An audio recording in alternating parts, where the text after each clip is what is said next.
जिस अकाल का वर्णन यूसुफ ने किया था, वो अकाल सिर्फ मिस्र में ही नहीं परंतु सारी पृथ्वी पर छा गया था और मिस्र में अनाज लेने के लिए सारे पृथ्वी के लोग आ रहे थे। यह अकाल पृथ्वी पर आने वाला था और परमेश्वर ने मनुष्यों का बचाव करने के लिए यूसुफ को पहले ही मिस्र में भेज दिया और वो प्रधानमंत्री बन गया। अब वे ही लोग बचाए जाएंगे जो यूसुफ के पास आकर अन्न और अन्य भोजन वस्तुओं को मोल लेकर अपने लोगों को अकाल के दिनों तक खिलाएंगे और पिलाएंगे। और अगर वे लोग यूसुफ के पास मिस्र में नहीं आएंगे तो उनके बचाव का कोई कारण बचता ही नहीं है। ऐसे ही मेरे और आपके लिए भी हमारे परमेश्वर पिता ने यूसुफ के स्थान पर यीशु मसीह को इस जगत में भेजा और जो कोई उस पर विश्वास करता है कि वो परमेश्वर का इकलौता पुत्र है और उसे अपना उद्धारकर्ता मान के ग्रहण करता है और उसकी आज्ञाओं का और उसकी इच्छाओं का पालन करते हुए जल और आत्मा का जन्म लेकर अपने जीवन को पूरी रीति से उसे समर्पित करता है, पाप से अपने आप को हटाकर परमेश्वर की और मसीह की पवित्रताई में होकर जीवन को गुजारता है, परमेश्वर उन्हें आशीष देगा बशर्त लोगों को यीशु मसीह पास जाना हो और उसे अपना उद्धारकर्ता मानना हो। हमने 41 वचन में देखा कि यूसुफ अब तक जो बंदी गृह में था वो स्वतंत्र हो गया। उसकी इच्छा, उसकी योजना थी कि वो वहां से छुटकारा पाकर अपने माता पिता के पास जाए, छुटकारा पाकर वो अपने पिता, अपने भाइयों के पास जाए। लेकिन परमेश्वर की इच्छा क्या थी? परमेश्वर की इच्छा थी कि वो मिस्र का प्रधानमंत्री बने और सारे पृथ्वी के लोग उसके द्वारा अन्न को प्राप्त करें और इस पृथ्वी पर लोग जीवित रहे। इससे पहले कि हम अपनी योजना बनाएं, इससे पहले कि हम अपनी इच्छा परमेश्वर के सन्मुख रखें, हमें परमेश्वर की इच्छा को मालूम करना बहुत जरूरी है। और अगर हम मालूम नहीं भी कर पाते हैं तो हमें अपनी इच्छा नहीं परंतु परमेश्वर के इच्छा के अनुसार न बल्कि प्रार्थना करना परंतु उसकी इच्छा को अपने जीवन में पूरा करने के लिए हमेशा तत्पर और तैयार रहना है। सो आइए अब यूसुफ के जीवन से हम आगे के वृत्तांतों को देखेंगे और हम पढ़ते हैं और शिक्षा को लेते हैं। उत्पत्ति का किताब अध्याय 42। उत्पत्ति का किताब उसका 42 अध्याय और पहले वचन से हम आगे देख रहे हैं। जब याकूब ने सुना कि मिस्र में अन्न है तब उसने अपने पुत्र से कहा, तुम एक दूसरे का मुंह क्यों देख रहे हो? दूसरा वचन, फिर उसने कहा, मैंने सुना है कि मिस्र में अन्न है, इसलिए तुम लोग वहां जाकर हमारे लिए अन्न मोल ले आओ जिससे हम न मरे वरन जीवित रहे। सारी पृथ्वी पर भयंकर अकाल पड़ा हुआ है और भोजन वस्तु सिर्फ मिस्र में पाई जाती है। याकूब के पास भी अब भोजन वस्तु का प्रबंध खत्म होने जा रहा है। उसे मालूम पड़ा कि मिस्र में अन्न है। तब याकूब ने एक निर्णय लिया कि अपने बच्चों को मिस्र में भेजकर अन्न मंगाया जाए और जब वो भोजन वस्तु लेकर आ जाते हैं तब उन भोजन वस्तुओं के जरिए वो अपने जीवन को जी सकेंगे और आने वाले कई सालों तक। याकूब बुद्धिमान है, वो जानता है कि उसके जीवन में जिस बात की अत्यंत आवश्यकता है सबसे पहले उस काम को किया जाए। इस पृथ्वी पर जीना है तो हमारे लिए भोजन की आवश्यकता है, अन्न की जरूरत है, रोटी की आवश्यकता है और उस रोटी को खाकर ही हम शारीरिक रीति से इस पृथ्वी पर जिंदा रह सकते हैं।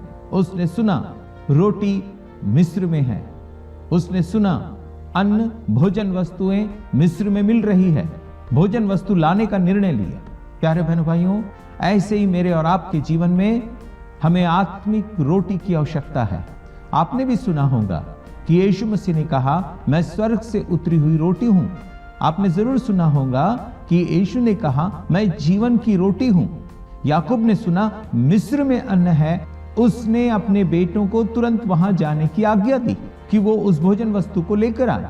आपने भी सुना यीशु मसीह जीवन की रोटी है। क्या आपने कभी इस बारे में विचार किया कि हमें आत्मिक रीति से जिंदा रहने के लिए हमें जीवन की रोटी की जरूरत है, जिसका अर्थ है प्रभु यीशु मसीह की आवश्यकता है। यीशु ने कहा, पुनरुत्थान और जीवन मैं ही हूं, जो कोई मुझ पर विश्वास करता है यदि वो मर भी जाए तो भी वो जिएगा। इस जीवन की रोटी में न बल्कि इस पृथ्वी पर परंतु इसके बाद भी जीवन है। अगर आप इस पृथ्वी पर एक अच्छा जीवन जीना चाहते हैं और इसके बाद भी आप एक उत्तम जीवन को जीना चाहते हैं, यीशु मसीह जो जीवन की रोटी है उसे अंगीकार करें, उसे उद्धारकर्ता के रूप में ग्रहण करें और तुरंत उठें और देखें जहां मसीह जो जीवन की रोटी है मिल रहा है, उसे जाकर ले लीजिए अपने उद्धारकर्ता के रूप में। तीसरा वचन, सो यूसुफ के 10 भाई अन्न मोल लेने के लिए मिस्र को गए। यूसुफ के भाइयों से जब याकूब ने कहा, तीसरे वचन के अनुसार उन्होंने अपने पिता की आज्ञा को, अपने पिता की बातों को न बल्कि सुना, परंतु उन्होंने समझा कि ये बात हमारे जीवन के लिए अत्यंत आवश्यक है और सारे कामों को छोड़कर हमें ये काम करना बहुत जरूरी है। आपने आज सुना है जीवन की रोटी प्रभु यीशु मसीह है, सो आइए हम उठें, हम उस दिशा की तरफ बढ़े जहां परमेश्वर के वचनों की मुनादी हो रही है, उस कलीसिया की तरफ जाएं। अगर पासबान का या विश्वासी भाई बहनों का आपके पास नंबर है, उन्हें कॉल करें और बताएं उन्हें कि आपको जीवन की रोटी की आवश्यकता है, उस यीशु मसीह की आवश्यकता है, उस उद्धारकर्ता की आवश्यकता है जिसके द्वारा आप उद्धार, आप मुक्ति और आप मोक्ष को प्राप्त करने के द्वारा आप शारीरिक और आत्मिक दोनों रीति से आप जीवित रहें, न बल्कि जीवित रहें परंतु अनंत काल तक जीवित रहें, क्योंकि परमेश्वर पिता ने यूहन्ना 3:16 में कहा, जो आपने बार बार इन अध्ययनों में सुना है कि परमेश्वर ने जगत से ऐसा प्रेम रखा कि उसने अपना इकलौता पुत्र दे दिया ताकि जो कोई उस पर विश्वास करे वो नाश न हो परंतु अनंतकालिक जीवन को पाए। चौथा वचन, पर यूसुफ के भाई बिन्यामीन को याकूब ने यह सोचकर भाइयों के साथ न भेजा कि कहीं ऐसा न हो कि उस पर कोई विपत्ति आ पड़े।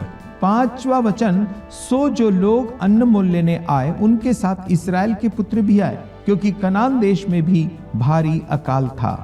चौथे वचन के अनुसार याकूब ने बिन्यामीन को नहीं भेजा। बिन्यामीन राहेल का बेटा है और याकूब अपने सभी पुत्रों में वो बेन्यामीन को बहुत अधिक प्यार करता है, क्योंकि उसके विचारों के अनुसार यूसुफ जीवित नहीं है। बेन्यामीन को वो इसलिए प्यार करता है क्योंकि वो राहेल को बहुत प्यार करता है। याकूब जिससे अधिक प्यार करता है वो उसके लिए किसी भी तरह का जोखिम उठाने के लिए तैयार नहीं है। परमेश्वर पिता भी आपसे और मुझसे बहुत प्यार करते हैं, इसीलिए उसने स्वर्ग से अपने एकलौते पुत्र प्रभु यीशु मसीह को इस पृथ्वी पे भेजा और यीशु मसीह ने आकर अपने प्राणों का बलिदान जो आपके बदले में था पूरा किया और आपको पाप की गुलामी से स्वतंत्र कर दिया। परमेश्वर आपसे बहुत अधिक प्यार करते हैं। सो याकूब के पुत्र मिस्र में पहुंच गए, क्योंकि कनान देश में भी भारी अकाल था। छठवां वचन, यूसुफ तो मिस्र देश का अधिकारी था और उस देश के सब लोगों के हाथ वही अन्न बेचता था। इसलिए जब यूसुफ के भाई आए तब भूमि पर मुंह के बल गिर के दंडवत किया। यूसुफ मिस्र देश का अधिकारी है, प्रधानमंत्री है, और जो लोग अन्न मोल लेने के लिए आते हैं वो यूसुफ के ही पास जाते हैं और वे लोग यूसुफ से ही अन्न मोल लेते हैं। यूसुफ के भाई भी उसके सामने पहुंच गए और जब वो उसके सामने पहुंचे उन्होंने छठवें वचन के अनुसार भूमि पर मुंह के बल गिर के दंडवत किया। हमने उत्पत्ति की किताब का 37 अध्याय का अध्ययन करने के समय यूसुफ के स्वप्न को देखा था, जिसमें यूसुफ ने देखा खेत में पुले हैं और सारे भाइयों के पुले यूसुफ के पुले को गिरकर दंडवत कर रहे हैं।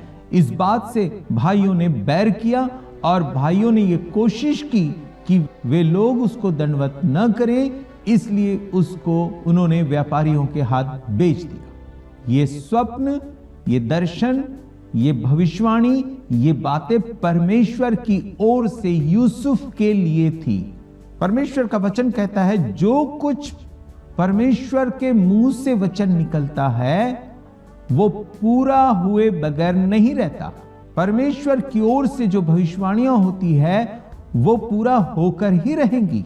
उसके वचन कभी नहीं टलते, क्योंकि वो परमेश्वर के वचन है। मैं और आप यहां देख रहे हैं कितने वर्षों के बाद जो परमेश्वर ने कहा था वो वचन यूसुफ के जीवन में और उसके भाइयों के जीवन में पूरा हो रहा है। आज उसके भाई उसके सामने आकर भूमि पर गिरकर दंडवत कर रहे हैं।